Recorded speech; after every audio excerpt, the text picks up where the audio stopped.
que hoje de manhã estava olhando para vocês,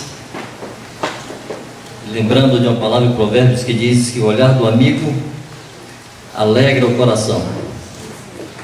O meu coração foi muito alegrado hoje. Tenho muitos amigos me olhando. É bom estar entre amigos e irmãos.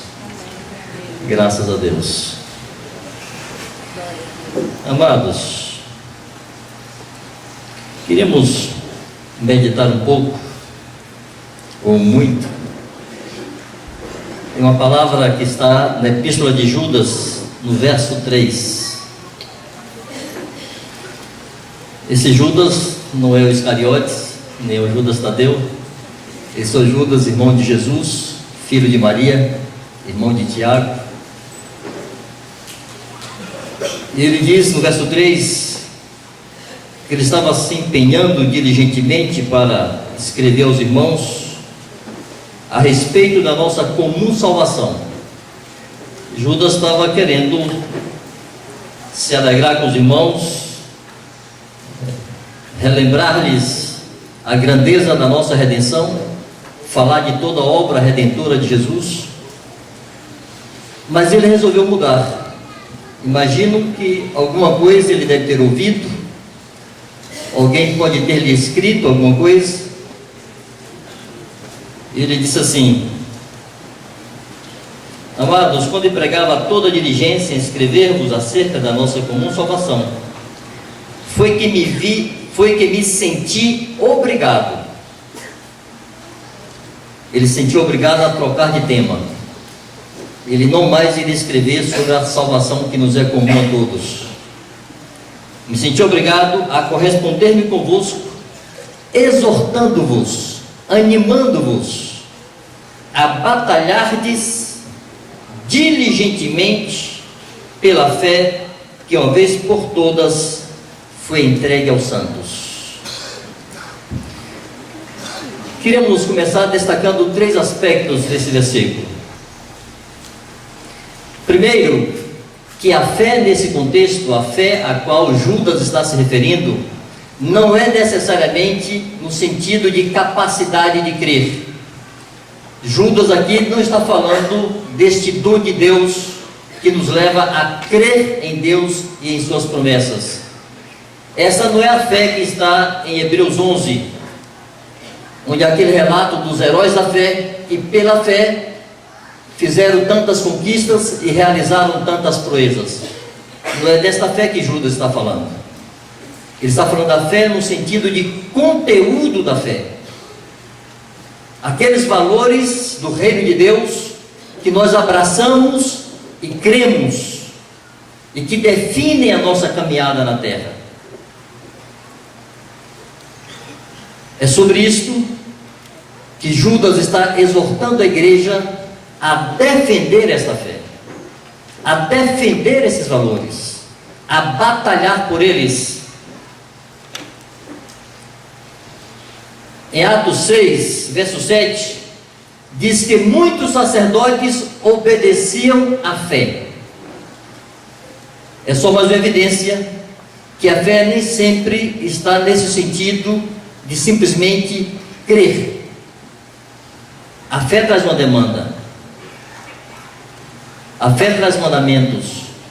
A fé traz princípios e valores que devem ser obedecidos e não simplesmente cridos.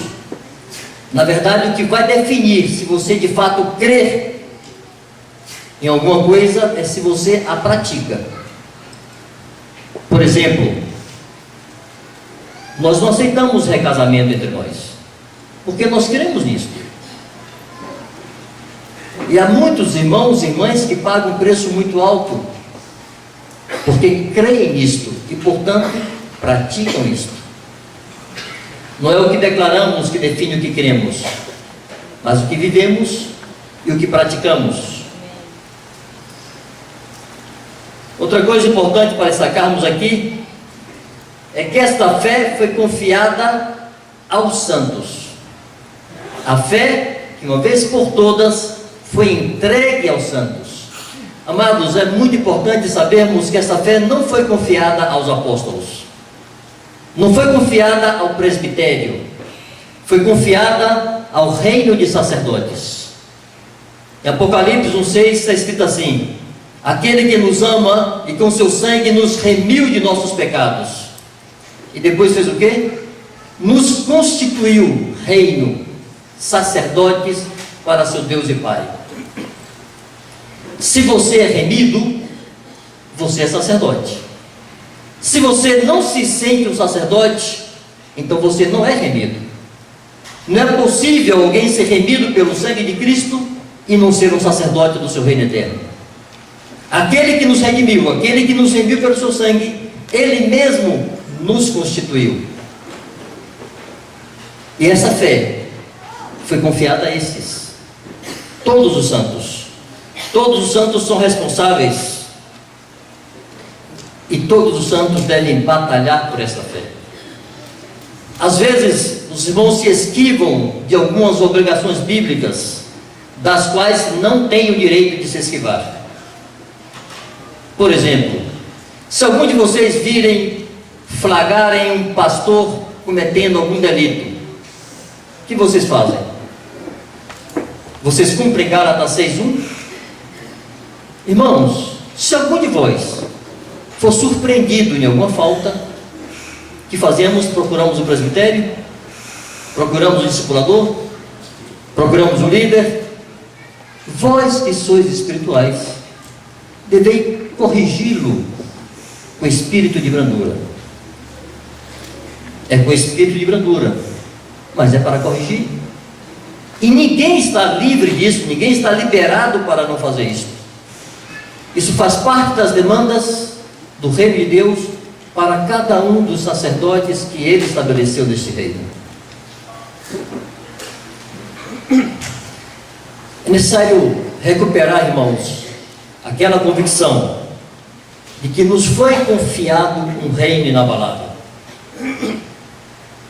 Quando o escritor aos Hebreus, no capítulo 12, versos 28 e 29, ele diz que nos foi confiado um reino inabalável. Está escrito assim, verso 28, por isso, recebendo nós um reino inabalável, retenhamos a graça, pela qual sirvamos a Deus de modo agradável, com reverência e santo temor, porque o nosso Deus é fogo consumidor. Isso confere perfeitamente com o que Jesus falou em Lucas 22, verso 29.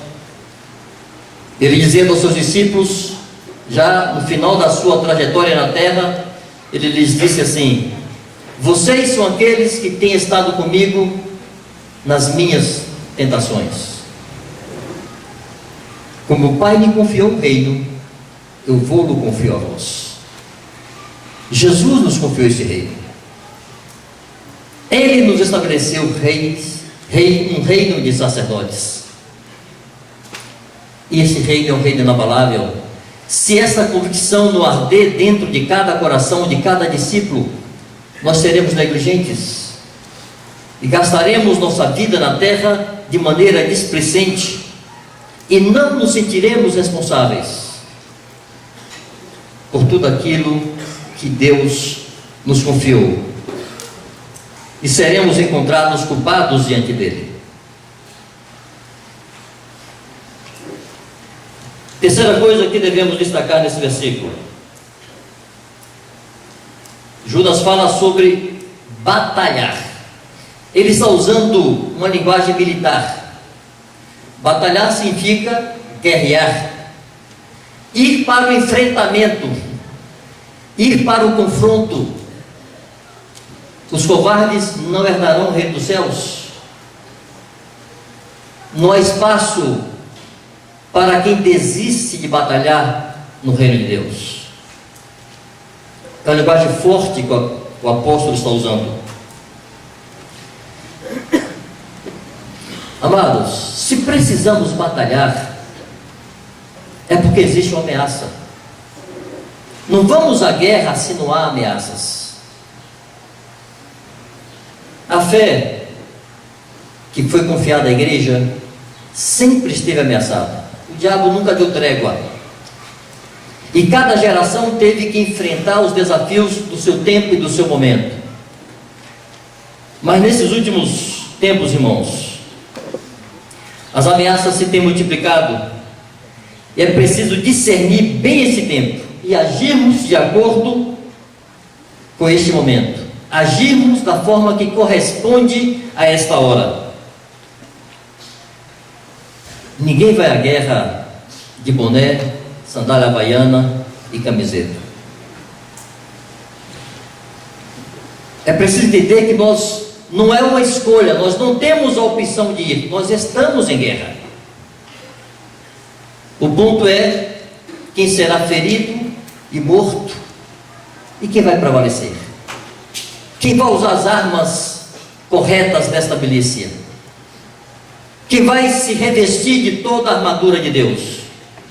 Quem vai tomar o capacete da salvação, embraçar o escudo da fé, tomar nas mãos a espada do Espírito, vestir a couraça da justiça e preparar-se para essa guerra? Nós lidamos com um inimigo milenar e inescrupuloso, extremamente perverso, e ninguém que não esteja pronto será poupado. É necessário batalhar, e nenhum de vocês está isento dessa responsabilidade. Pensemos então como devemos batalhar. Pensemos em aspectos práticos, em formas práticas de lutarmos por essa fé. Me ocorreram três formas de fazermos essa guerra. Primeiro, viver essa fé, ser sal e luz. Vamos pensar alguns exemplos dessa doutrina, dessa fé que abraçamos. Por exemplo, maridos, amai vossas esposas, como Cristo amou a igreja e a si mesmo se entregou por ela. Eu tenho dito a alguns maridos o seguinte: se nós guardarmos essa figura de mulher e nos perguntarmos quem era a noiva do Cordeiro antes, quem era essa mulher que hoje é a noiva do Cordeiro, por que tipo de mulher Jesus morreu para torná-la sua noiva? Jesus não morreu por uma mulher santa, pura, bela. Essa que hoje é sua noiva, e a quem Ele está aperfeiçoando, santificando-a por meio da lavagem de água pela palavra, era feia, profanada, escrava, prostituída. A Bíblia fala que o cabeça é também um salvador do corpo. Eu tenho dito aos maridos: estás salvando tua mulher? Muito obrigado, meu querido.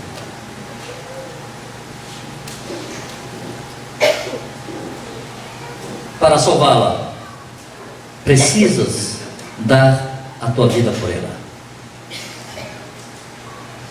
Se a tua mulher ficar zarulha, banguela e careca, é a tua mulher. Não pense que você está sempre belo aos olhos do Senhor. Ele trata de te corrigir, de te lavar e de te enfeitar para Ele. A Bíblia diz assim: maridos, amai vossas esposas e não a trateis com amargura. Qual é o oposto de amargura? Doçura. Uma vez estava meditando no amor e na ira de Deus, em uma situação que envolveu meu relacionamento com minha esposa. O irmão me disse assim: Vanjo, amor não é um sentimento, amor é uma decisão. O amor faz sempre o bem, mesmo sem querer. Eu fui conferir se realmente era assim, porque naquela circunstância eu não estava sentindo, coloque aspas bem grandes aí, amor por minha esposa.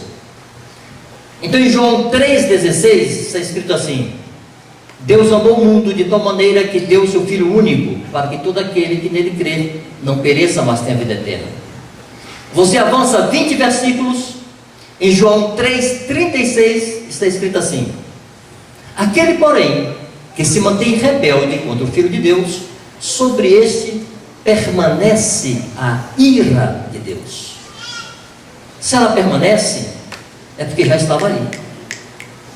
Quando Deus nos amou e nos deu seu Filho, Ele estava irado, não estava apaixonado pela humanidade. Havia ira, sua santidade estava ofendida, sua autoridade estava desrespeitada, sua justiça tinha sido ofendida. Na sua ira, Deus amou, e na sua ira, Ele deu. Eu pergunto aos maridos, porque os homens dão uma desagadinha de vez em quando, né? O homem é fácil de cirar. Que oferecemos às nossas esposas em nossa ira? Maridos, amai vossas esposas como Cristo amou a igreja. Eu tenho dito a algumas irmãs que a referência maior de amor na terra não é de mãe, não, é de marido. É o único amor que o Senhor ousa comparar com o seu.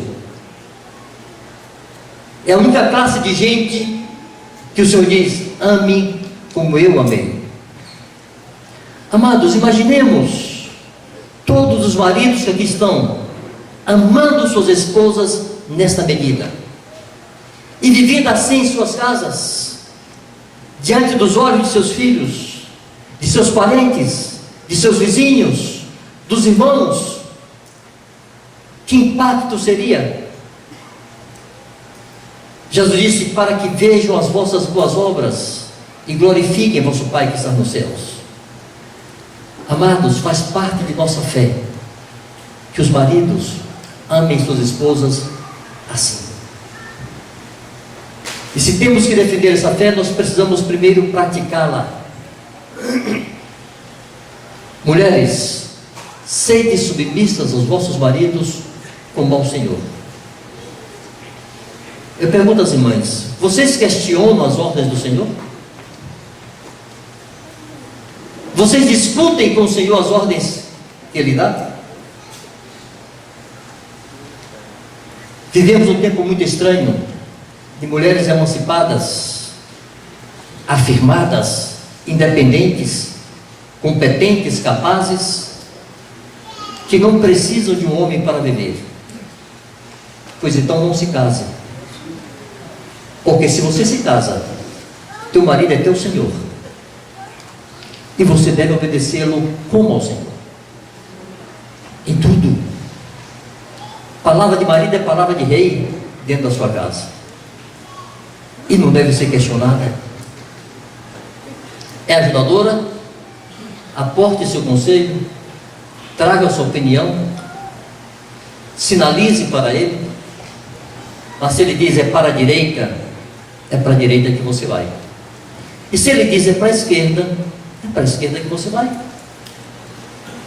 porque a tua cabeça está te direcionando para cá, e você não tem opção de querer vir para cá. Me lembro quando estava recém-chegado lá no norte da África, e houve uma reunião de obreiros, e algumas irmãs perguntaram para a Gina assim: nos conte o seu chamado, sua experiência de chamado missionário. E ela disse: eu não tenho nenhum chamado e não tenho nenhuma experiência. Meu chamado é seguir meu marido. Ele veio para aqui, eu vim. Se ele fosse para a China, eu iria, e para o Polo Norte também. Vocês sabem o nome da mulher de Noé? Algumas mulheres não querem ser sombra de seus maridos, se sentem diminuídas. Essa é a posição de glória que Deus lhes colocou. Aquela mulher foi uma santa. Suportar aquele velho tonto por décadas, construindo um barco lá no meio do nada. Quanta piada aquela mulher escutou. Irmãs, Deus não falou com ela. Deus falou com seu marido e ela o seguiu. Deus não falou com Sara, Deus falou com Abraão e ela o seguiu. Que glória seria para Cristo se as santas mulheres do presente, Pedro fala das santas mulheres do passado, se as santas mulheres do presente vivessem essa dimensão. Amadas irmãs, esta é a nossa fé. Esta é a doutrina do reino de Deus. E você não tem autoridade de defendê-la se você não a vive. Nos foi confiado um reino inabalável para implantarmos esse reino na terra. É um reino alienígena. Não somos desse mundo e não podemos viver como vive esse mundo.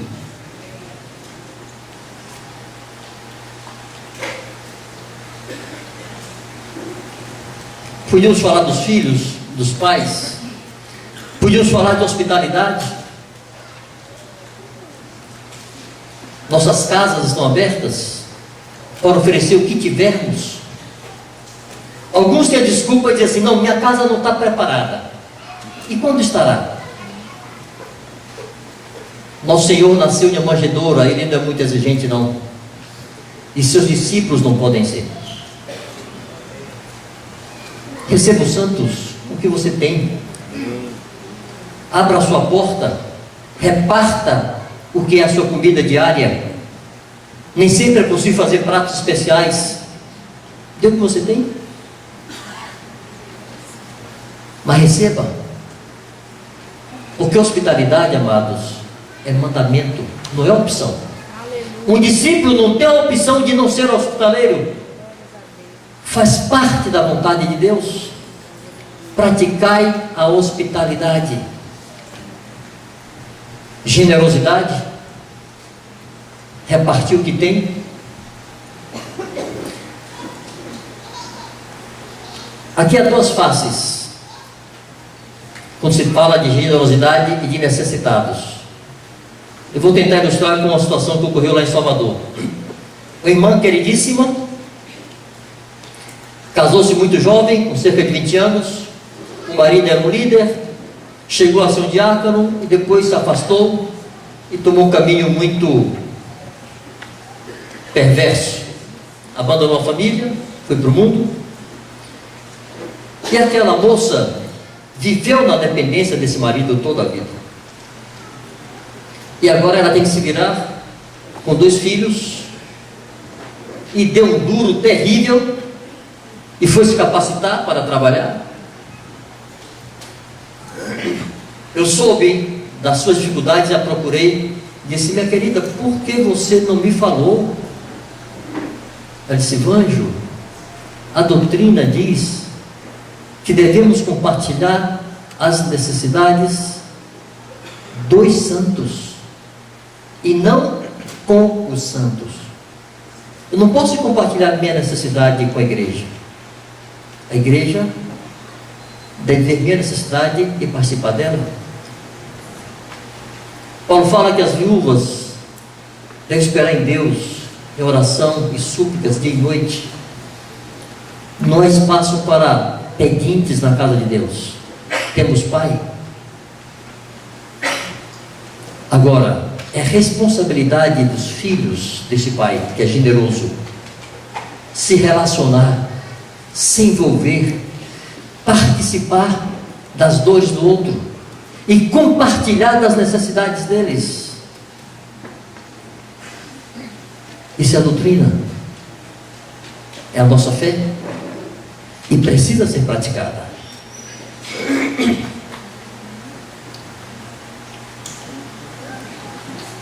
Irmãos, quando Jesus proclamou o Sermão do Monte, Ele contava que nós iríamos praticar aquelas coisas. Jesus não está fazendo um discurso político eloquente. Ele começou dizendo que não se pega um candeeiro e coloca-se embaixo do alqueire, mas no velador. Para quê? Para que ilumine tudo. E qual é o resultado disso? Que o mundo veja as nossas boas obras e depois glorifique a vosso Pai que está nos céus. Quando vivemos em obediência a esta palavra de Jesus, o resultado inevitável é glória para Deus. A obediência glorifica a Deus. Pois bem, uma segunda forma de vivermos essa fé, proclamando-a, dar testemunho dessa fé. Muitos anos atrás eu li algo sobre a chamada Revolução Cultural na China, quando Mao Tse-tung estabeleceu o comunismo na China e começou essa chamada Revolução Cultural. Uma das medidas primeiras que ele tomou foi cancelar as matrículas nas universidades para os jovens cristãos. Se você é um cristão, você não poderia mais seguir na universidade. E muitos jovens que já estavam no meio do caminho, ou recém-ingressando na faculdade, ou até terminando-a, ao saberem disso, silenciaram, deixaram de dar testemunho da sua fé, porque não queriam perder suas matrículas. A juventude comunista, que desde sempre até hoje sempre foi muito ativa, militante, quando desconfiava de que algum daqueles jovens pudesse ser um cristão, dizia assim para ele: se a tua fé não pode ser compartilhada, ela não merece ser acreditada. Checkmate. Ou você nega a fé, ou você proclama a fé. É necessário que a igreja ressuscite a consciência de que não proclamar a fé é sinônimo de negá-la. Não há espaço para agentes secretos na casa de Deus. A tua fé não pode ficar guardada no teu coração. Ela precisa ser repartida, compartilhada. Em Apocalipse 12, 12 verso 11, quando fala daqueles que venceram, diz os motivos, diz o caminho por onde eles andaram para vencer a Satanás. Eles, pois, venceram, primeiro, por causa do sangue do Cordeiro, e segundo, por causa da palavra do testemunho que deram, e mesmo em face da morte, não amaram suas próprias vidas. Não podemos negar o nosso testemunho, amados. Nesse tempo que eu estive lá no norte da África, quando eu fui detido para ser mandado embora, uma das coisas que o comissário lá me disse foi assim, nessa hora ele estava zangado: se eu tenho aqui mais de 500 estrangeiros, são todos cristãos, não tenho problema com nenhum deles, só tive problema com você. Está aí escrito na sua testa que você é cristão? Disse: amigo, não está escrito na minha testa, mas eu não posso negar o testemunho daquilo que eu vi e vi. Não posso. Ele me disse: em um país radical você seria morto, só estamos expulsando vocês. Muito obrigado.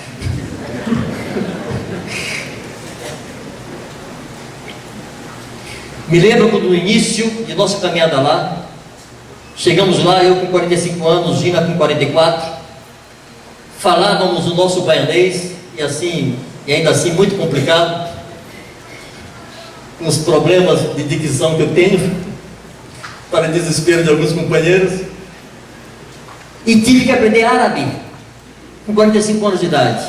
Era um terror. Começamos a aprender espanhol relacionando-nos com alguns missionários latinos que estavam lá.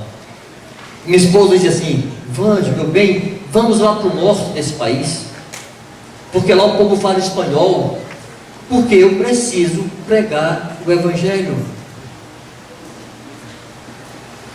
Ela não conseguia ficar sem pregar o Evangelho.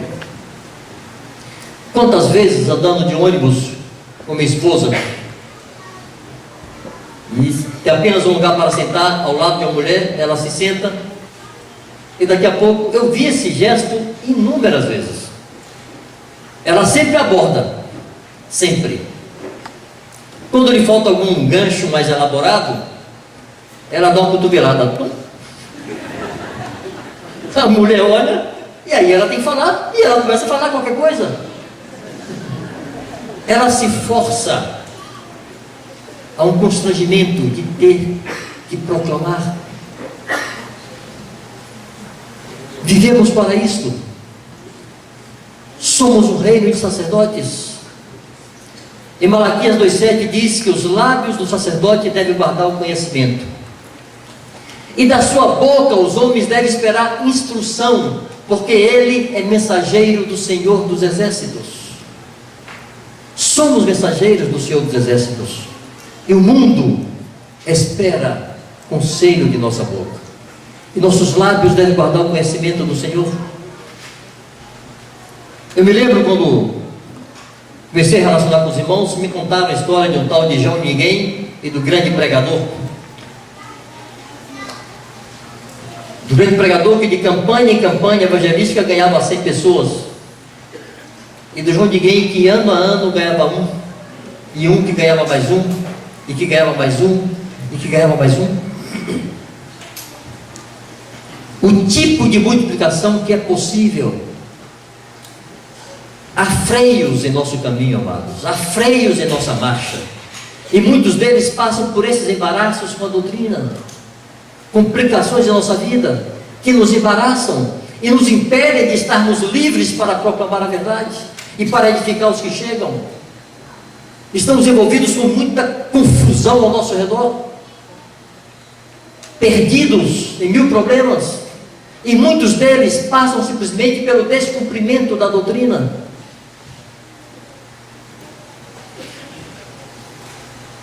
Outro dia estava conversando com o irmão lá em Salvador, ele me falando que ele era o 25º dentre os primeiros que chegaram lá. Isso lá, 81, 82.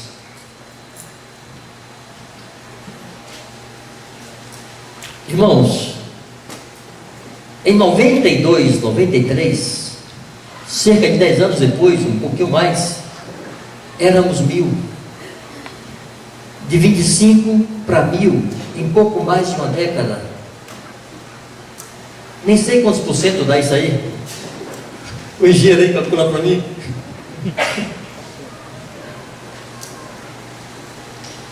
Sabe por que estou evocando isto? É porque essa história do Ninguém é possível ser cumprida, se houver discípulos desembaraçados. Nosso ritmo arrefeceu muito, nossa multiplicação arrefeceu muito. Mas eu conheço um povo que em uma década saiu de 25 para 1000, sem campanha evangelística, sem convidar grandes pregadores, sem ter um único encontro grande para pregar para pecadores. As pessoas eram alcançadas na fila da padaria, no táxi, no ônibus, na farmácia, na rua, na feira, os vizinhos, os parentes, porque os sacerdotes proclamavam a sua fé e anunciavam este reino.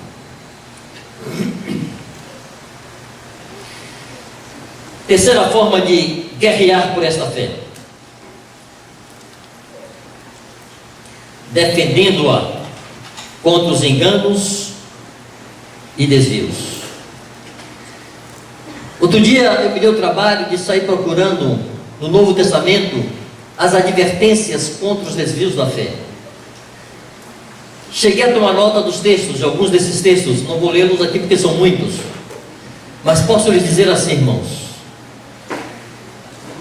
No Evangelho, nos relatos do Evangelho, Jesus adverte contra falsos ensinos e falsos mestres. Está lá em Mateus 7. No livro de Atos, capítulo 20, Paulo adverte aos presbíteros de Éfeso contra os falsos ensinos. Ele fala não apenas de lobos vorazes que não poupariam o rebanho, como fala que dentre vocês mesmos se levantará um homem falando coisas pervertidas, e essa palavra pervertida aí não é no sentido de uma vida perversa simplesmente, mas de fora da verdade, falando coisas desviadas da verdade, dentre eles mesmos, dentre os presbíteros, se levantariam alguns falando coisas que não estavam de acordo com a verdade. Na carta aos Romanos, Paulo adverte. Na carta aos Coríntios, ele adverte. Aos Gálatas, aos Efésios, Filipenses, Colossenses, Tessalonicenses, Timóteo, Tito. Filemão é a única que não tem nada. A carta aos Hebreus adverte. Tiago adverte. Pedro adverte. João adverte. Judas adverte. E Jesus em Apocalipse adverte de novo. Irmãos, é uma insistência muito grande do Espírito Santo para passar despercebido. Nós temos que nos perguntar: por que tamanha insistência? Por que tanta advertência na nova aliança contra os ensinos falsos, contra os falsos mestres, contra os desvios? Se vocês prestarem atenção, irmãos, os apóstolos usam palavras fortes para falar dessa gente. Aos Filipenses, Paulo diz assim: guardai-vos dos cães, guardai-vos dos maus obreiros. Aos Coríntios ele diz que são mensageiros de Satanás.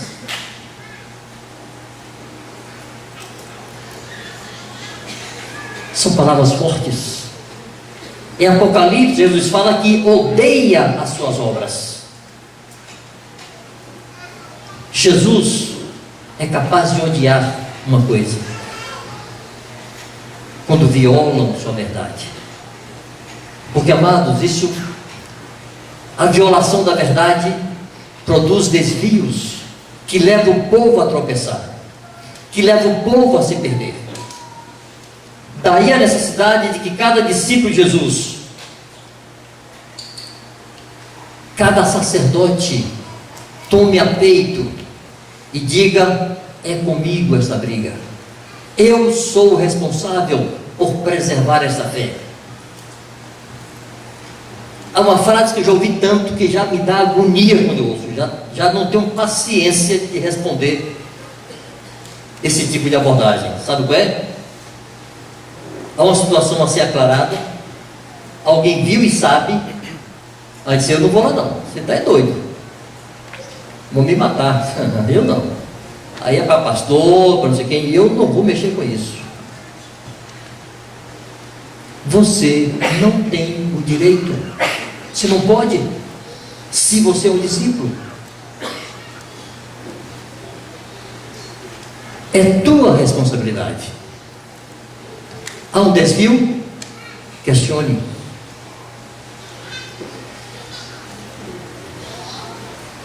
Em uma determinada cidade, uma discípula procurou um dos presbíteros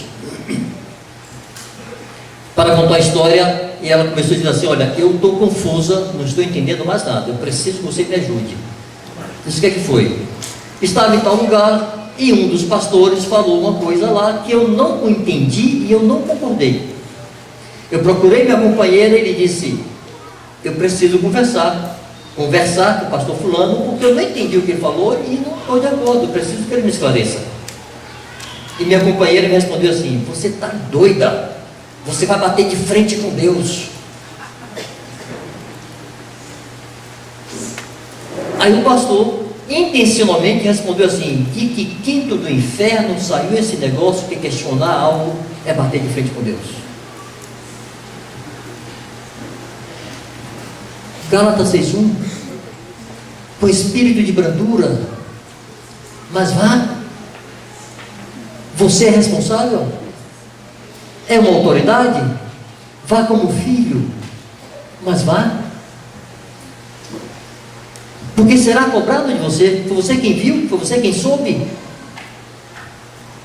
Quantas coisas não se resolvem na igreja, as pessoas dizem, o presbitério não faz nada. Claro, não são onipresentes. As pessoas presumem que os pastores têm que saber. Sim, se você for lá dizer.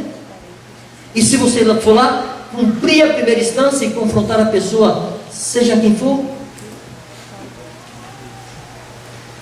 Irmãos, se o discípulo não pode amar a própria vida e tem que estar pronto a perdê-la, não quer passar por um vexame diante de alguém? Sofreu um vexamezinho? A verdade não vale isso? Um desvio da verdade causa dano a muitos, e por um tempo indeterminado. E às vezes o que provocou o desvio nem vive para saber a bagunça e o estrago que provocou. Então todo e qualquer desvio tem que ser tratado no seu nascedouro. Por exemplo, se você pegar duas linhas paralelas separadas por 10 metros e fizer um pequeno desvio à direita, nesta lista da direita, se desviar 1/10 de milímetro, 1/10 de milímetro, você não percebe a olho nu, muito menos uma distância tão grande de 10 metros. Aí você projeta 100 metros, o desvio ainda é pequeno. Aí você projeta 1 quilômetro, 10 quilômetros, 100 quilômetros, está um Y. É progressivo. E pessoas vão nascendo no desvio, pessoas vão se convertendo com entendimento equivocado, e vão se reproduzindo a sua imagem e semelhança, e ao longo dos anos, a fé está minada e destruída.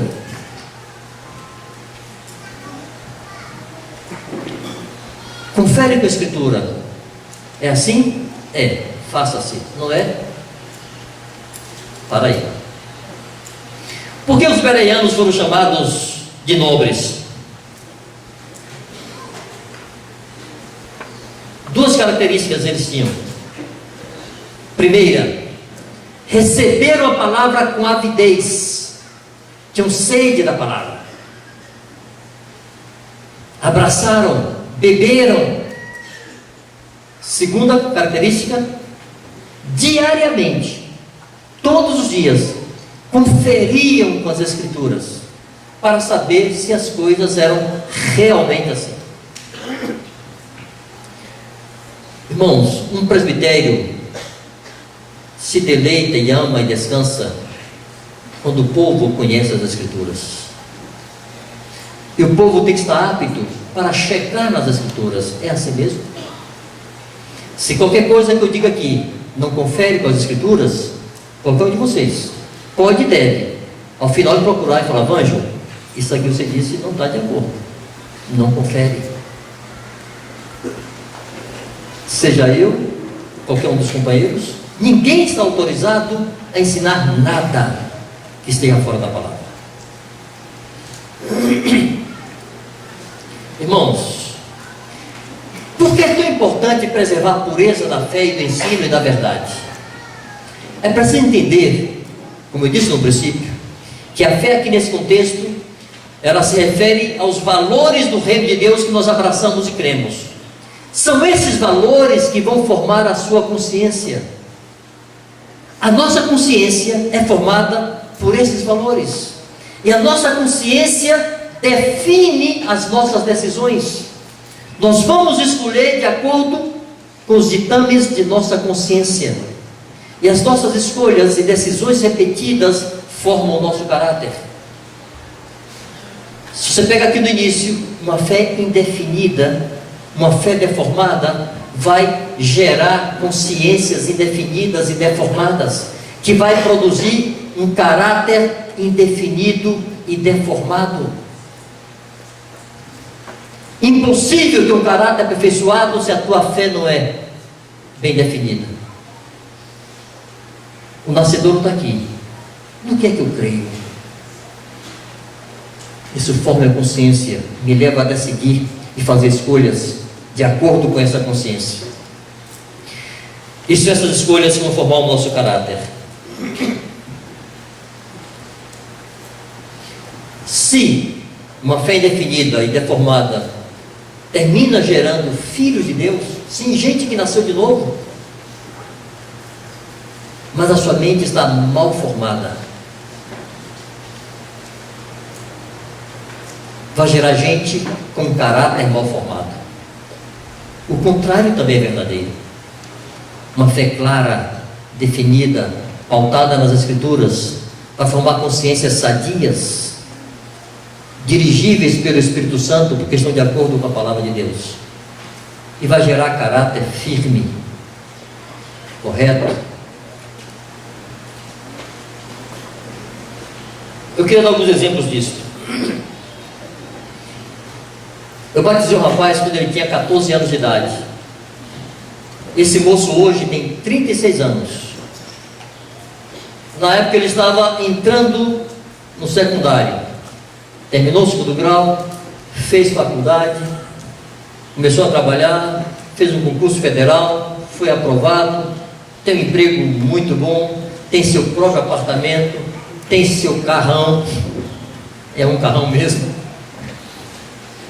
Esse moço, dos 14 aos 36 anos, não sabe o que é dar um abraço na menina.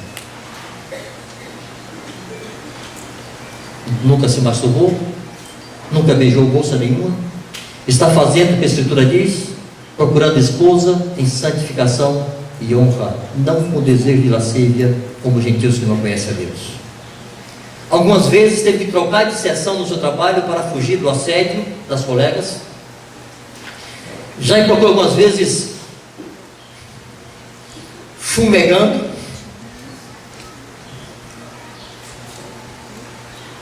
E já esteve noivo, não deu certo, está se mantendo. Eu pergunto assim, por que esse moço faz isso? É porque a igreja manda? É porque o presbitério diz, você não pode namorar? Não, irmãos, nada disso segura a carne de ninguém. No tempo de Moisés, as mulheres adúlteras eram apedrejadas e elas adulteravam. O terror do homem não segura a carne de ninguém. Esse rapaz faz isso porque a sua consciência foi formada por esta fé.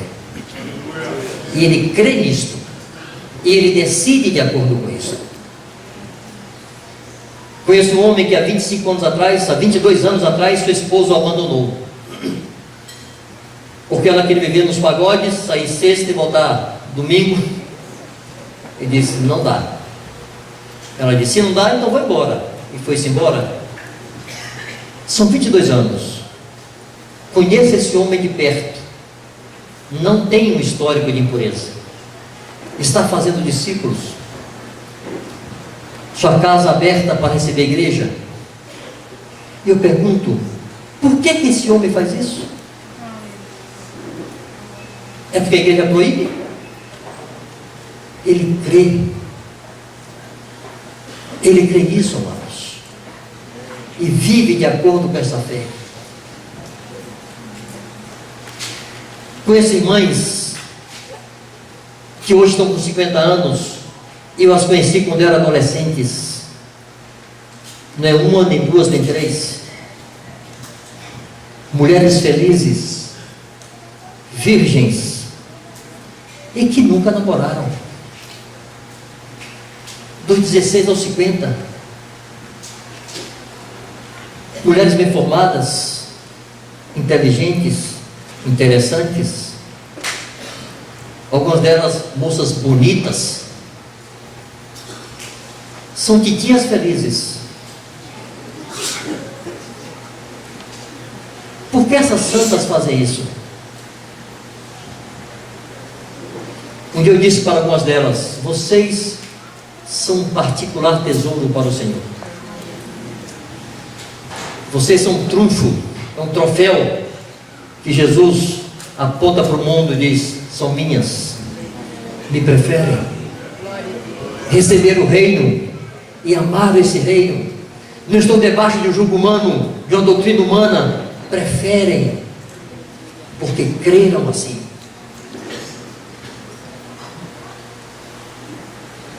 Sem falar, amados, das inúmeras irmãs abandonadas por seus maridos. Temos centenas irrepreensíveis, santas, sendo assediadas de toda forma, fugindo, dedicando-se a seus filhos, honrando a Deus. Discípulas receberam o reino inabalável e perseveram pela graça de Deus. Amados, isso é a igreja de Cristo. Isto é a glória de Cristo.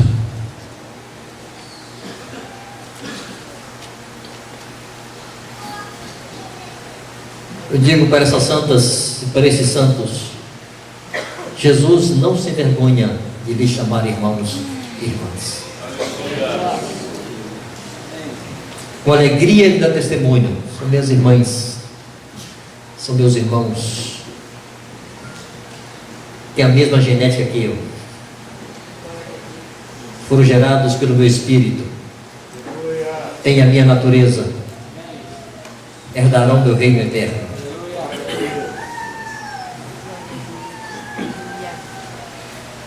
Então, irmãos, nós temos que nos perguntar: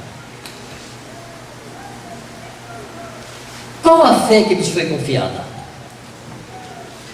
Eu tenho dito a alguns que a igreja está dividida, não é porque falta amor aos irmãos.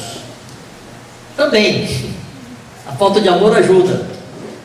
Mas o principal motivo para a divisão da igreja é a divergência de fé.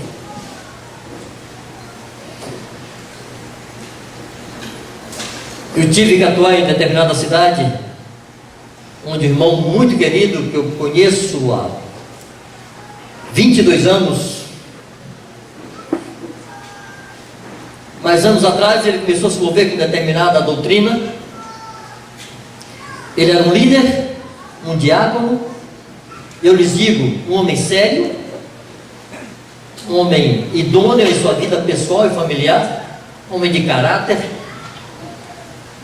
um homem confiável na sua vida pessoal, mas ele passou a crer em coisas diferentes e começou a ensiná-las à igreja.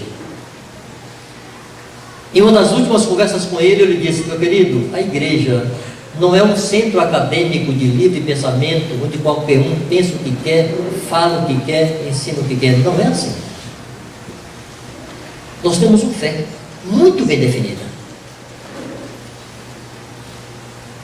Não estou falando da nossa denominação, porque eu não abracei uma. Eu abracei um conjunto de valores. Eu abracei determinada doutrina.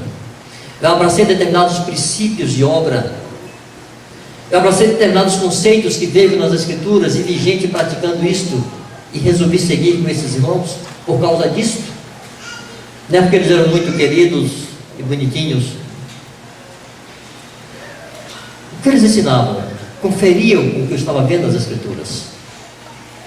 Quando eu rompi com o contexto onde eu estava funcionando, onde eu me converti e vivi por 12 anos, não é porque me faltasse amor àqueles irmãos e eles não me amassem. Fui muito amado entre aqueles santos.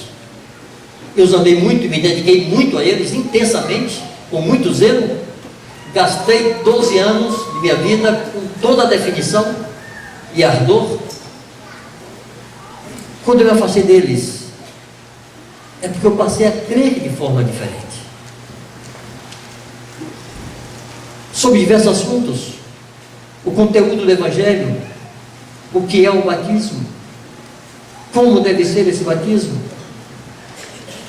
sobre juntas e ligamentos, sobre não ter o nome, sobre estar nas casas, sobre a igreja ser um reino e sacerdotes, sobre a doutrina, sobre o não casamento, sobre os jovens puros que não se tocam. Tornou-se impossível permanecer ali.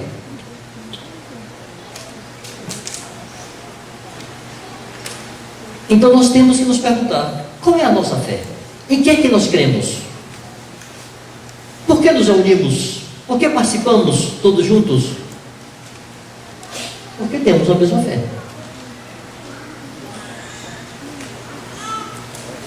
Salmo 11, verso 3 diz: destruídos os fundamentos, que poderá fazer o justo? Se os fundamentos de nossa fé, e aqui eu vou além dos fundamentos que falamos sobre os fundamentos da vida de um discípulo, me refiro a todas aquelas verdades basilares que sustentam a obra que o Senhor nos confiou, princípios de ministério, funcionamento da igreja, a doutrina como um todo.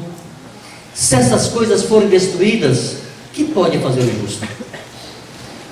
Eu me lembro quando estava em um contexto batista, onde me converti, onde fiz muitas amizades, e sou muitíssimo grato a muitos daqueles irmãos até hoje.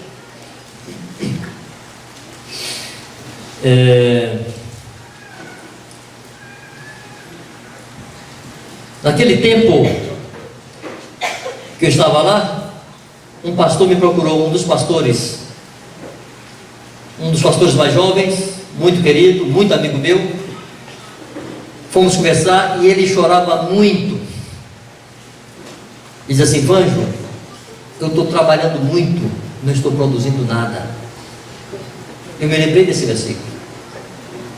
Destruir os fundamentos, que pode fazer o justo além de chorar? Como edificar? Como conduzir um povo que não está sujeito às Escrituras? Como edificar vidas que não estão sujeitas ao corpo de Cristo? É impossível. Me lembro de esforços que eu fazia, me permito contar aqui algumas histórias. Alguns que vieram de um contexto parecido vão entender o que eu estou falando. Me colocaram como presidente da mocidade. Eu tinha 19 anos de idade.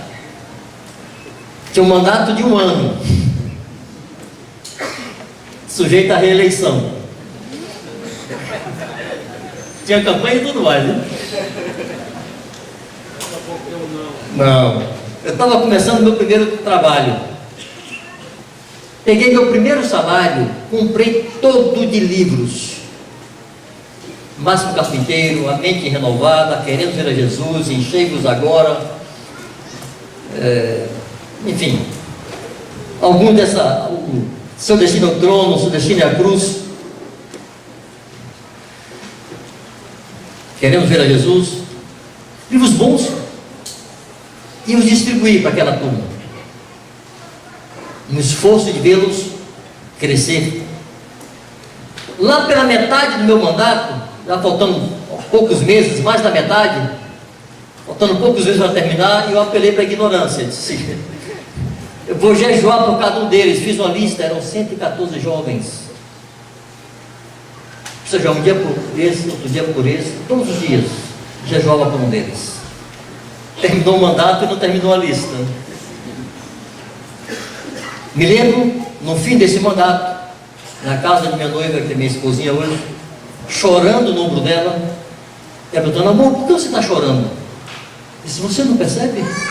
Eles são os mesmos, não mudaram nada, não mudaram nada, são os mesmos, todo esforço foi vão. Por quê? Fundamentos destruídos, não se pode edificar. Precisamos edificar essa obra sobre as bases corretas.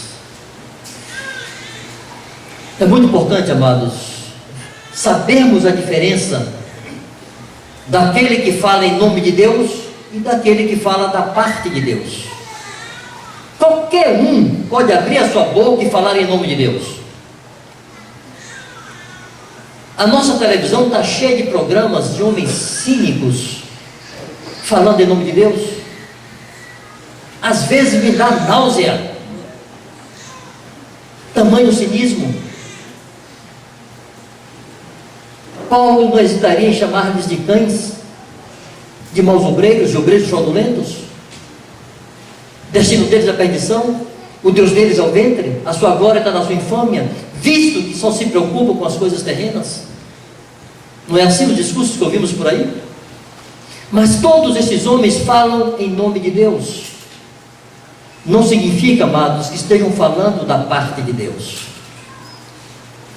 Como saber que alguém está falando da parte de Deus? Se está falando de acordo com a palavra de Deus. Deus não muda a sua palavra? João 12, 47 e 48. Jesus diz assim: se alguém ouve as minhas palavras e não as pratica, eu não o julgo, porque eu não vim para julgar o mundo, mas para salvá-lo. Se alguém me rejeita e não ouve as minhas palavras, não cumpre as minhas palavras, já tem quem o julgue. Quem vai julgar? A própria palavra que tenho proferido, essa o julgará no último dia. Nós seremos julgados por aquilo que Jesus disse, não por aquilo que sentimos, que achamos, que pensamos. O que disse Jesus sobre este assunto? Prevaleça isso. Amados, Paulo chega e diz assim: se vier um anjo e pregar outro evangelho que vale desse, seja o quê? Anátema. Quantos de nós teriam ousadia de dizer para um anjo aqui, na sua frente, em pé, dizer: olha, mudou tudo? Anátema. Deus não muda. Não nos impressionemos com qualquer outra coisa que ultrapassa as Escrituras. Seremos julgados por aquilo que Jesus disse. Em 1 Coríntios 4,6, Paulo diz assim: não ultrapasseis o que está escrito, a fim de que ninguém se ensoberbeça em favor de um e em detrimento de outro. Todas as vezes, irmãos, que vamos além daquilo que está escrito, fatalmente será para favorecer alguém ou para desmerecer alguém, porque nós entramos em um terreno com o qual Deus não está comprometido. Deus não se compromete com aquilo que Ele não disse. Se vamos além do que está escrito, entramos no terreno onde Deus não está mais presente e ficamos expostos às nossas próprias elucubrações e pensamentos e sentimentos e ideias. Concluindo o texto, Jesus fala no verso 49: porque eu não tenho falado por mim mesmo, mas o Pai que me enviou, esse me tem prescrito o que dizer e o que anunciar.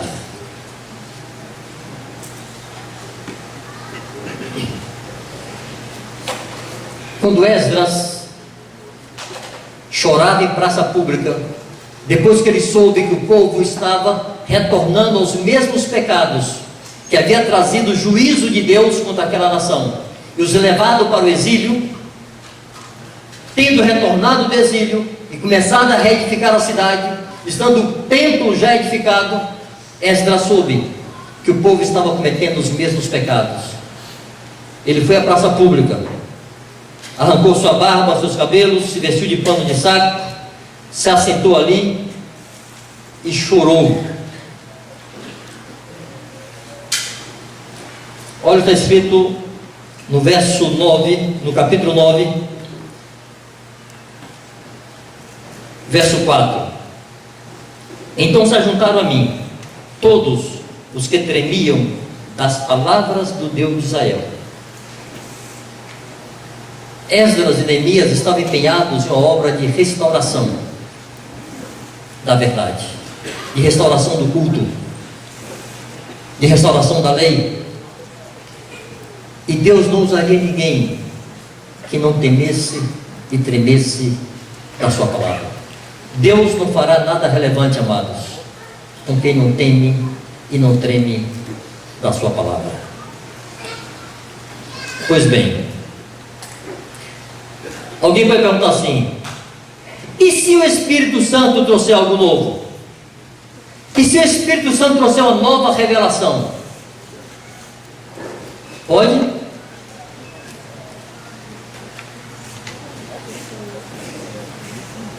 E alguém diz assim: mas ele não é Deus? E sendo Deus não pode? Eu estou dizendo assim: não. O Espírito Santo não pode trazer uma nova revelação sobre a verdade, justamente porque Ele é Deus, e Deus é imutável. Deus não tem duas verdades. Deus não muda as suas verdades. Quem é a verdade? Em João, capítulo 1,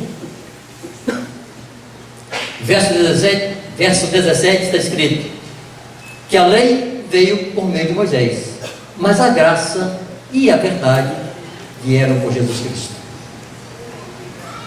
João 14, verso 6, Jesus diz: eu sou o caminho, eu sou a verdade, eu sou a vida. Atentar contra a verdade é atentar contra Cristo. João 17, 17, Jesus diz: Pai, santifica-os na verdade, a tua palavra é a verdade. É impossível santificar alguém se não for pela palavra, porque ela é a verdade e Jesus é a verdade, Jesus é a palavra. Por isso, irmãos, o Espírito Santo não pode alterar essa verdade, senão estaria violando a Cristo. Vamos conferir algumas referências para saber se realmente é assim. Mas antes me permitam perguntar: Jesus tinha autonomia para ensinar alguma coisa que o Pai não estivesse de acordo? Ele disse isso? Isso. Em João 12, 49, acabamos de ler aqui há pouco. Em João 17, versos 6 e 8 e 14, Jesus diz assim: manifestei o teu nome aos homens que me deste do mundo, eram teus, tu nos confiaste e eles têm guardado a tua palavra. No verso 8: porque eu lhes tenho transmitido as palavras que me deste e eles as receberam. Eu lhes tenho dado a tua palavra, verso 14, e o mundo os odiou. João 5,19. Então lhes falou Jesus: em verdade vos digo que o Filho nada pode fazer de si mesmo, senão somente aquilo que vi fazer o Pai, porque tudo o que este fizer, o Filho também semelhantemente o faz. Jesus não deixou de ser Deus por causa disso, mas ele não podia ensinar segundo a sua vontade. E o Espírito Santo? Amados, é a mesma relação, e a Escritura deixa isso explícito. João 14, 26.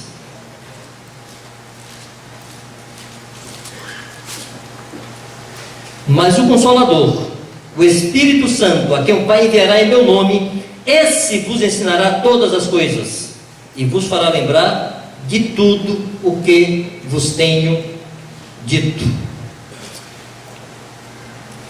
João 16, 13 e 14. Quando vier, porém, o Espírito da verdade, ele vos guiará a toda a verdade. E a verdade é Cristo, não nos esqueçamos. A verdade é a palavra de Deus. Porque não falará por si mesmo, mas dirá tudo o que tiver ouvido e vos anunciará as coisas que hão de vir. Ele me glorificará, porque há de receber do que é meu e vou-lo há de anunciar. Irmãos, uma das maiores tragédias da igreja dos últimos tempos é achar que o Espírito Santo pode inventar uma nova doutrina. E com essa capa de espiritualidade, o Espírito Santo disse: se contrariam as Escrituras, estejam certos, o Espírito Santo não disse. Você inventou de algum canto? O Espírito Santo não vai contrariar a palavra de Deus.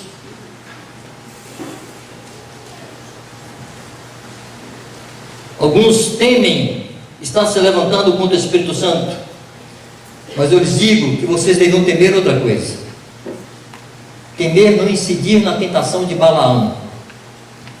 Sabe qual foi a tentação de Balaão? Diante do prêmio da injustiça que lhe era oferecido, e alguns diante da possibilidade de honra, reconhecimento e glória humana ter feito coisa parecida, buscar uma segunda revelação. Balaque procurou Balaão e pediu a ele que amaldiçoasse Israel. Depois de uma conversa enrolada, Balaão disse: ok, fique aqui que eu vou consultar a Deus. E foi consultar a Deus. E Deus disse: esse povo é povo abençoado, não amaldiçoe. Acabou-se. Volta Balaão e reporta isso a Balaque. Balaque não se conforma. Balaque estava com medo que Israel destruísse sua terra, invadisse sua terra. Então Balaque manda outros príncipes mais nobres e manda outra proposta de reconhecimento, de salário, de prêmio. E Balaque diz assim: ainda que você me desse sua casa cheia de ouro e prata, eu não alteraria a palavra do Senhor. Mas fique aqui que eu vou buscar a Deus de novo. Como assim vou buscar a Deus de novo? Deus não é homem para mentir, nem filho do homem para se arrepender. Não há uma segunda revelação, não em cima da doutrina. Alguns confundem o ensino e a doutrina de Cristo, respaldada pelo Espírito Santo, com as manifestações do Espírito Santo. Mário costuma dizer que não existem regras para o sobrenatural. Com respeito às manifestações e sinais, o Espírito Santo faz o que quer, porque Ele é Deus, é soberano. Se Ele quiser, vai chover para cima. Eu vou achar bonito e dar glória a Deus. Não existem formas de curar, não existem formas de operar milagres. O Espírito Santo é soberano para isso. Mas com respeito ao ensino, Ele recebeu do que é de Cristo e comunicou com a igreja o que é de Cristo. E ponto. Jesus disse: ide, portanto, fazer discípulos de todas as nações, ensinando-os a guardar tudo o que eu vos tenho ordenado. E aquelas coisas que o Espírito Santo trouxe ainda que eu não trouxe. Não houve isso, irmãos. Não haverá acréscimo do Espírito Santo da doutrina de Cristo. É ensinar o que Jesus ordenou, ponto. Pois bem, essa história de Balaão está em Números 22, 23, por aí. A busca inquieta por sinais e prodígios tem sido um dos motivos principais para levar alguns a incidirem nesse erro. Irmãos,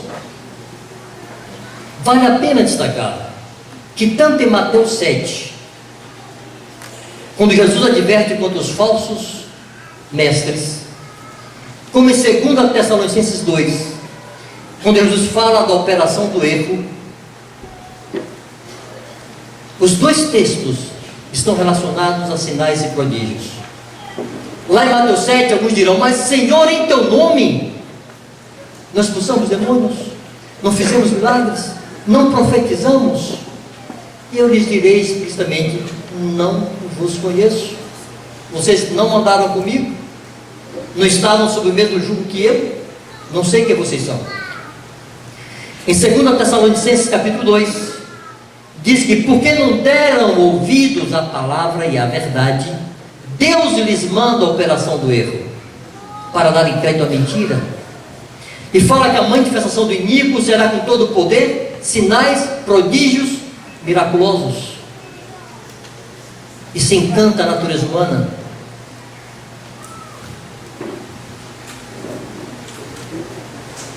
Amados, nós sabemos que Deus quer usar a igreja com muito poder e com muita autoridade.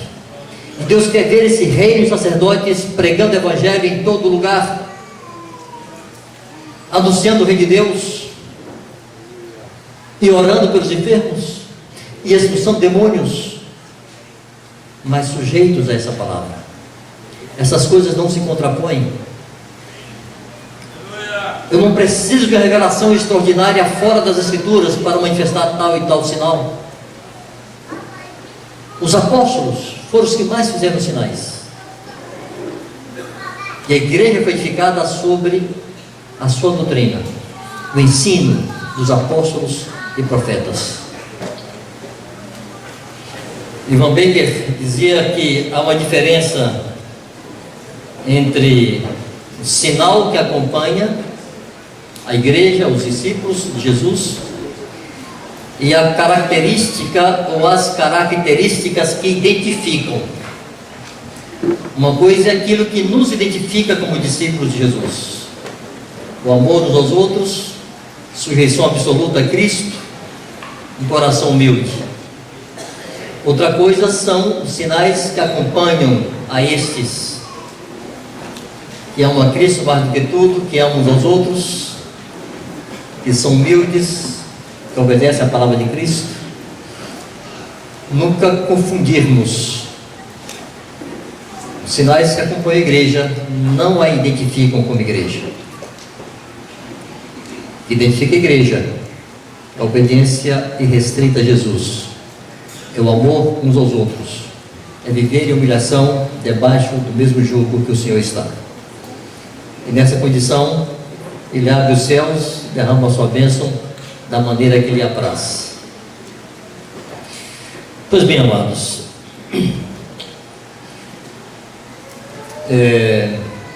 falávamos sobre a importância de definirmos qual é a nossa fé, já que é tão importante. Essa fé, como dissemos mais cedo, é a fé que constrói nossa consciência e que define nosso comportamento. Então precisamos eleger alguns aspectos dessa fé. Eu pensei em eleger 2 para explorarmos aqui agora: propósito eterno de Deus e o Evangelho do Reino de Deus.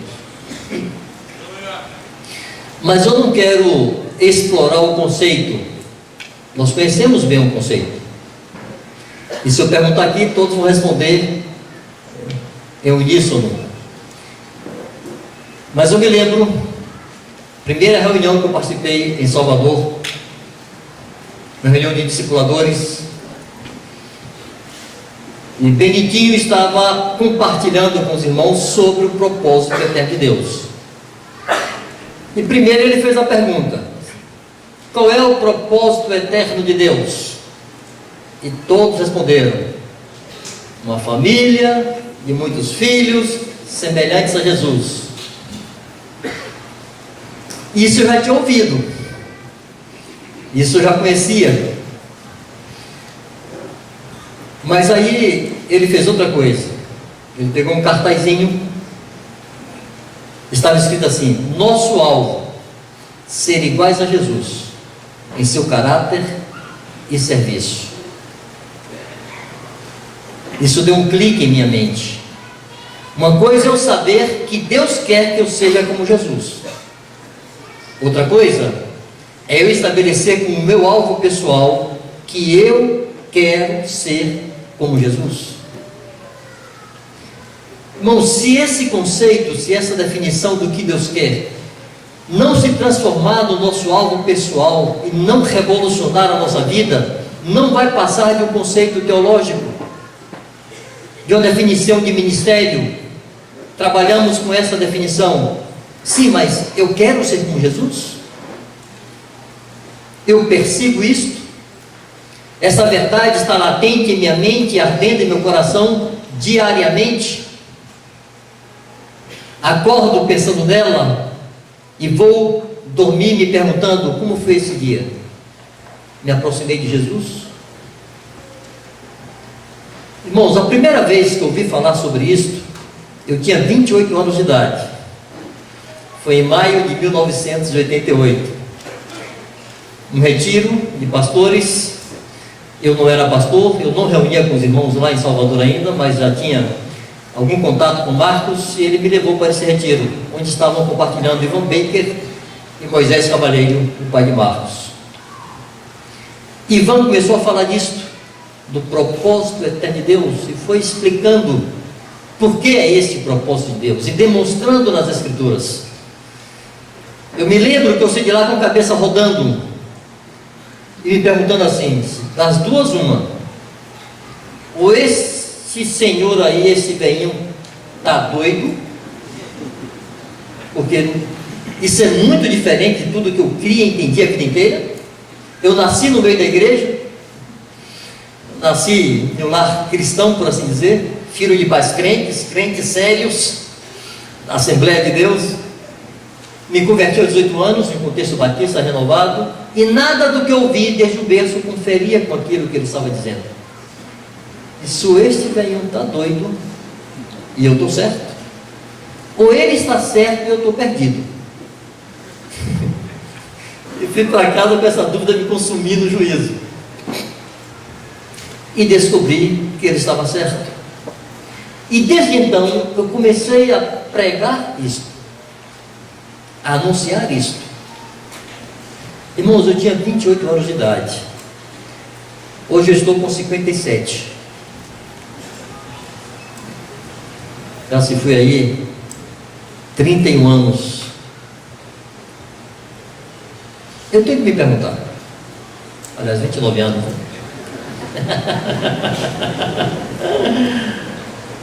Eu tenho que me perguntar. Ao longo dessas quase 3 décadas, eu me aproximei mais de Jesus? Aquele cartaz lá de Benito é algo que eu encarnei, tornou-se uma realidade para mim? É o meu alvo? Eu quero ser como Jesus? Em 2010, isso já estava me consumindo o juízo, porque eu me perguntava regularmente, mas como é que eu vou saber se eu estou avançando ou não? Como sei quanto isso se tornou uma coisa factível em minha vida, que eu estou praticando mesmo? Eu elegi 3 níveis de pessoas que me ajudassem a ter uma referência, se eu estava ou não caminhando nessa direção. Comecei de um nível de gente mais distante, se aproximando para os mais perto de mim, né? Mais próximos. Comecei pensando nos discípulos. Um saudoso irmão chamado Reginaldo, foi o primeiro discípulo que eu batizei. Em 88, quando ainda estava na denominação, depois desse retiro, eu batizei e mandei para cá, para estar com os irmãos aí, porque eu já não queria no ambiente que eu estava. Estava no processo já de desligamento, mas eu não queria mais ali, porque acho que ia complicar a cabeça dele, mandei ele para cá. Só que naquela época, Reginaldo tinha 18 anos, eu tinha 28, já era casado, tinha 3 filhas, e Régio olhava para mim assim, meio como quem olha para um guru, né? Tomado de admiração. Era visível nos olhos dele essa admiração. Era visível que ele queria me imitar, que ele queria me copiar, que ele queria seguir meus passos. Ele acreditou que estava sendo instruído por um homem que queria ser como Jesus. Reginaldo acreditou naquilo, 29 anos atrás. Reginaldo hoje tem 47 anos, casado, é um líder destacado, um homem de Deus. E eu preciso me perguntar, quando o Regi olha para mim hoje, o que vai na cabeça dele? Será que a minha vida ainda o desafia? Ele ainda está olhando aqui na minha nuca e querendo seguir meus passos? Ou será que ele olha para mim e diz assim, bom, Vanjo é gente boa, é amigão, foi meu primeiro discipulador, mas sabe como é, né? Tem aquelas coisinhas ali que a gente tem que ser paciente com ele, porque... Irmãos, se é assim, eu preciso repensar. Porque eu estou dizendo para esse irmão, há 29 anos, que eu quero ser como Jesus. Isso não pode ser um conceito. Isso precisa ser algo que abrase meu coração diariamente, que me constranja, que me leve a arrependimento, que me leve a andar na luz, a confessar, a reconhecer meus erros, pecados, a me entristecer todas as vezes que eu faço de forma diferente de Jesus. Nós temos dificuldade de nos vigiar a nós mesmos, nesse sentido de nos autoavaliar. Quem é que possa discernir as próprias faltas? Pergunta a palavra de Deus. Então eu preciso de referenciais externos, gente que anda comigo, para medir e saber, estou avançando? Isso não pode cair na mesmice, irmãos. é elevado demais. Isso é o que Deus pensou antes da fundação do mundo. Eu fui eleito para isso antes da fundação do mundo. Deus me destinou para isso. Os céus investiram nisso. Deus se fez homem por causa disto. Remiu meus pecados na cruz.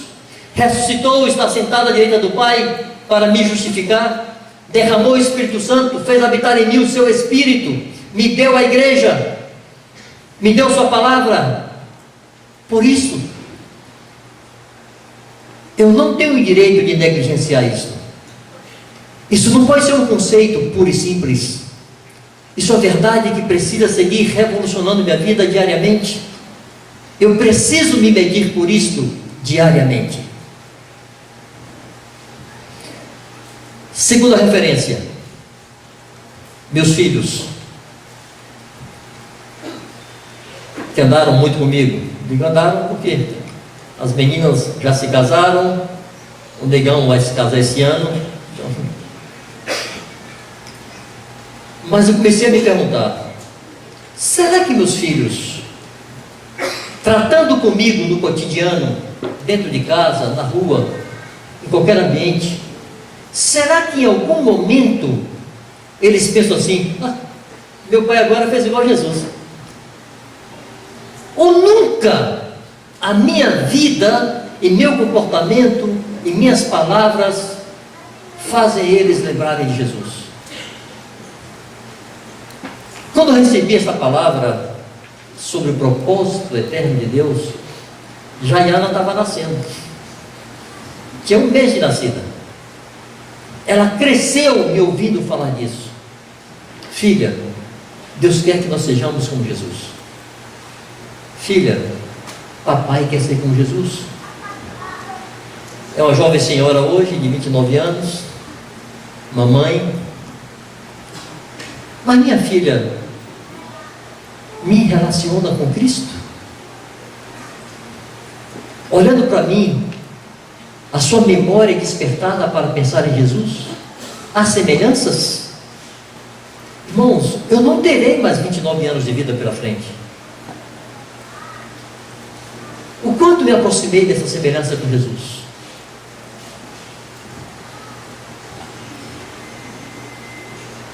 Minha esposa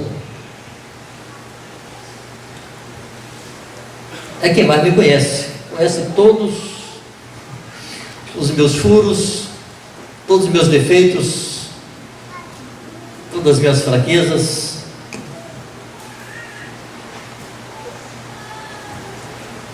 Será que alguma vez, quando Gina está lá meditando nas Escrituras, e ela gosta de fazê-lo, lendo sobre Jesus nos Evangelhos, será que em algum momento ela para e pensa assim: aqui, meu marido faz assim também, igual Jesus fez. Meu marido parece com ele nisso aqui. Ou ela passa pelos Evangelhos e minha imagem nunca lhe vem à memória? Irmãos, eu precisei me impor essas referências para me manter desperto, para não me permitir que essa verdade tão revolucionadora, tão poderosa, se torne um conceito, uma definição que eu sei de memória e que eu repito. Nas minhas crises, nas minhas reações, as reações mostram muito mais espontaneamente como é que você é. Nas minhas escolhas, nas minhas decisões sobre a igreja, estou buscando, perseguindo isto, como faria Jesus? Me permito ouvir o que ele não ouviria? Ou ver o que ele não veria? E confesso quando ouço o que não deveria ouvir? E confesso quando vejo o que não deveria ver? Ou quando falo o que não deveria falar? Lavo minha consciência por meio da confissão aos santos, não apenas a Deus? Renovo minha consciência? Ou deixo ela ir se acostumando com essas coisas, de tal maneira que ela não reclame mais? Necessitamos, irmãos, transformar essa verdade na nossa verdade. Não é só que Deus quer que nós sejamos como Jesus. Nós precisamos querer ser como Jesus e perseguir. Me lembro que alguém me contava sobre os últimos dias de Ivan, e ele chorava e dizia assim: fiz tão pouco para o meu Senhor. Me lembro do desespero que me ocorreu. Ivan foi uma das melhores e maiores referências humanas que eu tive. Ele estava vivendo os seus últimos dias, morrendo, mas sua mente estava se perguntando: eu fiz tudo o que Jesus queria? Ou estava dando-se por satisfeito e relaxando para desfrutar os últimos dias na terra? Me lembro da história de um homem chamado Carlos Studd. Há um livro que se chama O Homem que Obedecia, que é a história de Carlos Studd. Ele era um jogador de cricket inglês, famoso, fazia parte da seleção inglesa de cricket, filho de pais ricos. O pai morreu e deixou herança enorme. Ele se converteu por esse tempo, pegou toda essa fortuna, distribuiu para orfanatos, para missionários, para institutos bíblicos, para a imprensa bíblica, deu tudo. Deixou 200 libras e deu para sua noiva. E ela lhe perguntou assim: você acha que eu tenho vocação para a Safira? A Safira de Ananias, né? Se você deu tudo, eu não quero nada. E ela deu 200 libras. E foram para a China. A viagem de lua de mel foi um navio cargueiro para a China, para servir lá junto a Hudson Taylor. E casaram-se com a faixa escrita: casados para servir a Jesus. Foram para a China, serviram muito lá, depois foram para a Índia, serviram muito lá. Com 50 anos ele voltou para a Inglaterra enfermo, para tratar da sua saúde. Estando na Inglaterra, ele foi a um culto, um encontro da igreja, e tinha um missionário fazendo apelo, buscando voluntários que quisessem ir à África. E os jovens presentes, não é comigo não esse negócio aí. E o Carlos Studd se levanta e diz: eu vou. A seu médico lhe diz: Carlos, você veio para a Inglaterra para se tratar, você está enfermo. Se você for para a selva africana, se for para os trópicos, você não vive 15 dias, você vai morrer. Ele disse: se Jesus Cristo é Deus e morreu por mim, nenhum sacrifício é grande demais que eu não possa fazer por ele. Foi para a África, viveu mais de 20 anos lá. Nesses 20 anos, viu sua esposa 3 vezes. No leito da morte, ele disse assim: Senhor, eu renunciei ao esporte, renunciei à fortuna, renunciei à saúde, porque ele era asmático, ele tinha um problema nos pés, e às vezes lhe dificultava, lhe impedia de andar. Renunciei minha saúde, renunciei minha esposa, renunciei meus filhos, renunciei minha vida. Alguma coisa a mais, Senhor, que eu preciso te dar? Aquele irmão não estava fazendo isso murmurando ou reclamando. Ele estava como Ivan, chegando ao fim da vida, passando a sua vida em revista e perguntando: fiz tudo? Porque agora é a eternidade. Vou desfrutar da glória e da presença do Senhor, do gozo da sua presença. Não poderei mais conduzir ninguém a Ele. Não poderei mais edificar ninguém, cooperar com Ele para que alguém seja conformado à imagem de Jesus. Faltou algo, Senhor? Irmão, se não temos por meta muito clara e definida ser como Jesus, nós vamos nos acomodar e descansar, estar satisfeitos com aquilo que já alcançamos. Há uma estatura que eu preciso alcançar. Varão perfeito. E quero perseguir isso.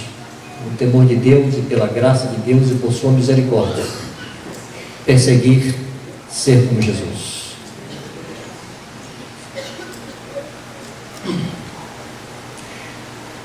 Um outro valor de nossa fé, irmãos, é o Evangelho do Reino de Deus. E também, de novo, eu não quero explorar o conceito, nem quero explorar os textos, vocês os conhecem. Não quer mal repetir, mas eu quero fazer outra abordagem. Quero pegar um exemplo prático que demonstre para nós o que é receber o Reino de Deus. E quero contar a história para isto. Lá pelos idos dos anos 90, 27 anos atrás, se converteu um casal, passou a frequentar a igreja que estava na minha casa. Eles chegaram com um filhinho de 2 anos, 2 ou 3 anos, não tenho muita certeza.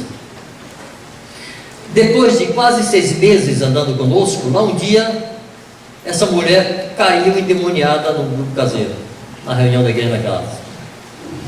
Se tem demônio, não tem o Espírito Santo, né? Os dois não vivem na mesma tenda. Então oramos, expulsamos, repreendemos junto com os irmãos lá. Aquela mulher foi liberta e fomos ouvir a sua história para apresentar outra vez o Evangelho e batizá-la efetivamente dessa vez. E ela, contando a sua história, tinha um detalhe muito perverso. Aquele filhinho não era do marido. E qual era a história? Eles eram noivos, tinham muita intimidade, mas um dia ele se ausentou por quase 12 meses, ela se envolveu com outro homem, engravidou e disse para ele: estou grávida de você. Disse: ah, que bom, vamos nos casar. E se casou por causa daquele filho que não era dele. E agora, estando com o Senhor, ela precisava limpar sua consciência e trazer isso à luz. E dissemos para ela: disse, olha, minha irmã, isso é grave e sério, você precisará contar a seu marido, mas não o faça agora, sozinha. Precisaremos ter um dos pastores aqui. Eu não era presbítero ainda, então vai estar presente nessa hora um dos pastores, eu, Gina, meu companheiro de liderança aqui. Então a gente vai ter uma conversa mais ampla. Mas segura isso aí, no momento oportuno você precisará confessar. Ela não aguentou. Isso foi no sábado, domingo tinha reunião da igreja, encontro geral. Sábado era encontro da igreja na casa e domingo era encontro geral. Eu estou sentado, de olho neles, sentados juntos lá atrás, e eu vejo ele se levantar e sair, chorando. Eu me levantei e fui atrás dele. Sentão de área verde que assim fora, ele estava aos prantos. Assim: Vanjo, vou embora daqui, nunca mais olho na cara dela, não quero saber dessa mulher para nada. Ela não poderia ter feito isso. Que ela me dissesse lá na época que eu escolhesse. Eu casei porque achei que esse filho era meu e é de outro, e eu sei quem é o pai. Eu vou embora daqui, esquecer essa criatura, não quero mais vê-la nunca mais na minha vida. E isso aos prantos. Que faz o discipulador hora dessa? Para um novo convertido, não fundamentado adequadamente ainda, que não conhece o conselho de Deus. Me limitei a abraçá-lo e chorar com ele.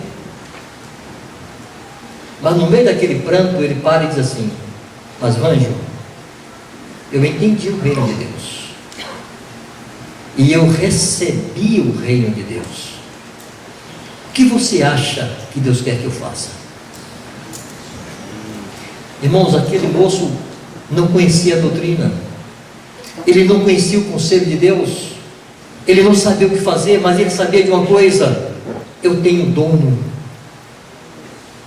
eu tenho um Senhor, eu pertenço a alguém, eu recebi um reino, esse reino tem rei. Qual é a vontade dele? O que é que ele quer que eu faça? E disse: meu querido, ele quer que você faça com ela o que ele fez com você. Você ofendeu muito a Deus. Ele te perdoou. Perdoa-lhe. Deus te deu um lugar de dignidade ao seu lado, depois como filho de Deus, herdeiro dele. Devolve a tua mulher a dignidade de esposa. Ela está em depressão, quase louca, de culpa. Resgata a tua mulher. Ele disse: é isso que Deus quer? É isso que Deus quer. O que vocês acham que aquele homem fez? Ele se levantou de lá, voltou para o salão e abraçou sua esposa. Glória a Deus. Irmãos, no coração que entrou o reino, não há melindres. Há muita gente melindrosa entre nós. Há muita vontade viva entre nós. Há muito ego não crucificado, há muito capricho. Falta o reino. O reino define. Não é o que eu sinto, não é o que eu quero. O que quer o Senhor? Jesus agiu contrário a todo o clamor da sua alma. Ele disse: a minha alma está profundamente angustiada, sinto tristeza até a morte. Fiquem comigo e vigiem. Aqueles homens passaram aqueles 3 anos à sombra de Jesus, refugiados em Jesus, protegidos por Jesus, e agora Jesus lhe dizia: me ajudem, fiquem comigo, orem comigo, vigiem comigo, porque eu estou angustiado. Em que consistia a sua angústia? Pai, tu podes tudo, afasta de mim esse cálice. Eu não quero a cruz. Em outras palavras, eu não quero. Me livra. Encontra outro jeito de salvar essa gente. Me livra disto. Contudo, não seja o que eu quero, mas o que tu queres. Amados, todo o nosso conceito, toda a nossa definição, toda a lista de textos que temos não vale nada se em teu coração não estiver claro isto. Seja o que tu queres e não o que eu quero.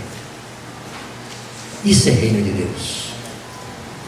Este foi o Evangelho que nos resgatou, que transformou nossas vidas, que transformou nossas famílias, que edificou nossas casas, que salvou nossos filhos. Não permitamos que isso se dilua, irmãos. Isso está confiado a vocês. Isso não é responsabilidade exclusiva dos seus presbíteros, nem dos seus líderes, nem dos seus discipuladores. Isso foi confiado ao reino de sacerdotes. Aí temos que nos perguntar: como está esse reino em meu coração? Como está esse reino na minha casa? Como está esse reino no meu trato com meus irmãos? Irmãos, vocês e eu somos provados diariamente nisto. Nosso próprio coração, nosso trato familiar, nosso trato com os irmãos, diariamente somos provados. E o que tem que prevalecer não é o que sentimos, é o que diz o Senhor. Muitas vezes eu fui consolado com a palavra de Jesus em Mateus 11, 28 a 30, quando ele diz assim: vinde a mim, todos vós que estáis cansados e sobrecarregados, eu vos aliviarei. Tomai sobre vós o meu jugo e aprendei de mim, que sou manso e humilde de coração, e acharei descanso para as vossas almas. Eu já vi 2 aplicações para essa palavra e encontrei uma terceira para mim. A primeira aplicação, que era meio sofismática, porque era só a metade, eu passei a minha infância, adolescência e mocidade ouvindo nas congregações por onde andei apelos a pessoas que estavam tristes e angustiadas: venham a Jesus, Ele vai aliviar você. E ficava nisso. Você vai achar descanso para a sua alma. mas não dizia como, né? O como é tomar o jugo. Essa era a segunda aplicação. Ninguém vai encontrar descanso para a sua alma sem estar debaixo do jugo do Senhor. Ninguém vai achar descanso para a sua alma sem abrir mão do governo da sua vida, sem perder a responsabilidade de governar a si mesmo, entregá-la a Cristo.